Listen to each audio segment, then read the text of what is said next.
Hey, welcome back to another Q&A. It is November 18th, 2021.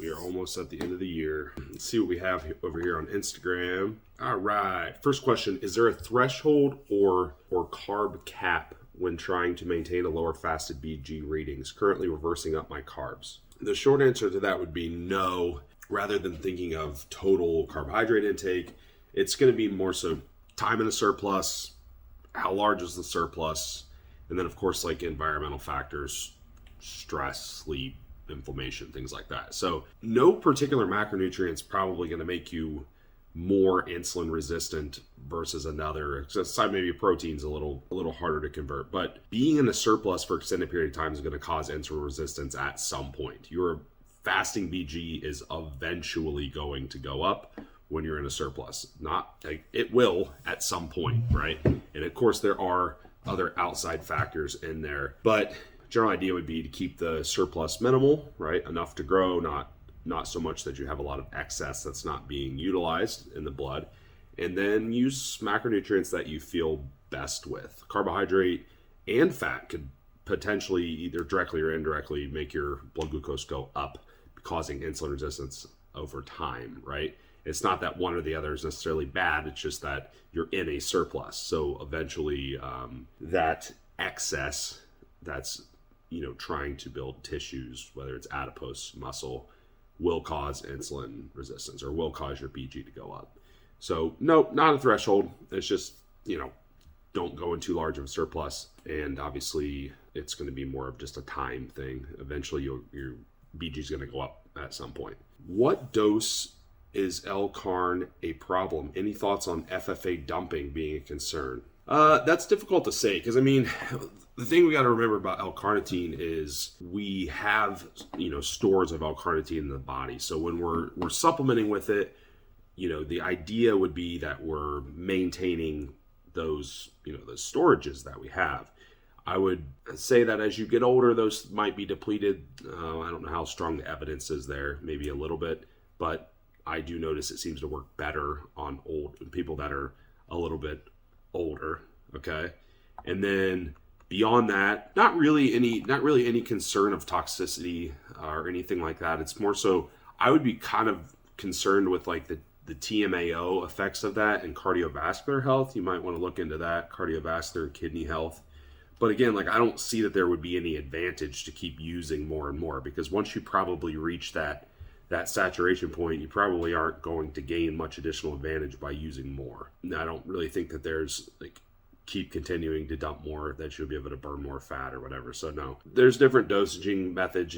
Some people will do like 200 milligrams per 50 pounds of body weight or somewhere in there. And I think that's fine for most people. But again, I would venture to say the upper end would probably be pretty high, but I would be more concerned about that potential interaction that I mentioned rather than too much free fatty acid dumping, because you're only going to dump so much free fatty acid and you're only going to be able to store so much and utilize so much carnitine. How do I get hammies like you? Short femurs help. Train them really hard.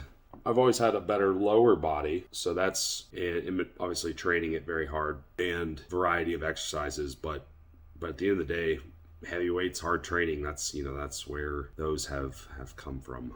And I think that was more of a joke than anything. Thank you. Any way or tips of offsetting the initial GI upset distress for metformin? The thing to keep in mind there is it is changing the gut flora some, but it's not necessarily changing it in a negative way. So I wouldn't, unless it's debilitating you where you can't function, don't worry about it. Just let it do its thing. It's not a negative thing. Take it with meals. Make sure you split up the dose, use the extended release if you need to. All those things can help. But at the end of the day, the distress is normal and it's supposed to happen. That's the metformin, changing that gut flora to the extent that it's supposed to. Okay, so don't really view that as a negative. Marijuana and bodybuilding, pros and cons. Oh boy. Well, I've talked about this one a few times. And we've talked about this one on podcasts a few times, but is it going to stop you from gaining muscle? No. Is it going to stop you from losing fat? No. I think it's more so, I think the effects would be, you have to look in terms of what it's doing to, nervous system, sleep, things like that. I don't like it as a compound for sleep.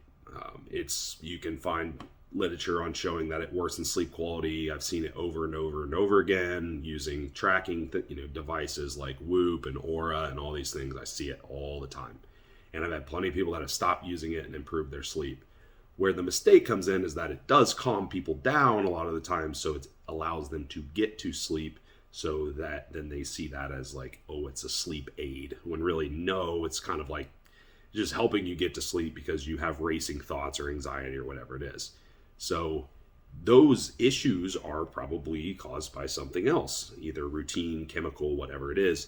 This is really just band-aiding that, but it's generally worsening sleep quality. Would it be better than not sleeping at all? Well, yeah, I mean, obviously, but that's not really fixing the issue. So don't like it as a sleep aid. Figure out why you're not sleeping. It's going to make your sleep quality worse versus if you were to just fix the problem. As like an anxiety relief, yeah, potentially. I mean, I think it would be fine. I think it'd be fine used in that sense, as long as it's not at bedtime in reasonable dosages, that you're not becoming like feeling like you need to use it all the time. But other than that, I don't think that there's like any direct effect on hypertrophy or anything like that that's going to be to any measurable extent. I mean, any drug, anything that alters your chemical profile is going to have a pretty profound effect on the way that you feel. Alcohol, marijuana, caffeine, whatever. But in reasonable dosages, your body's able to maintain balance. I guess my only thing there is more of the sleep side of things. Don't mistake this as like a sleep aid. Okay. Having issues with gyno even in normal test levels in E2 and prolactin during TRT. So I'm assuming they're on TRT and they are having those issues. That can happen. That definitely happens. I mean, there's plenty of people that happens to. So you can always lower your test levels a little bit. That's kind of up to you how far you are willing to drop them.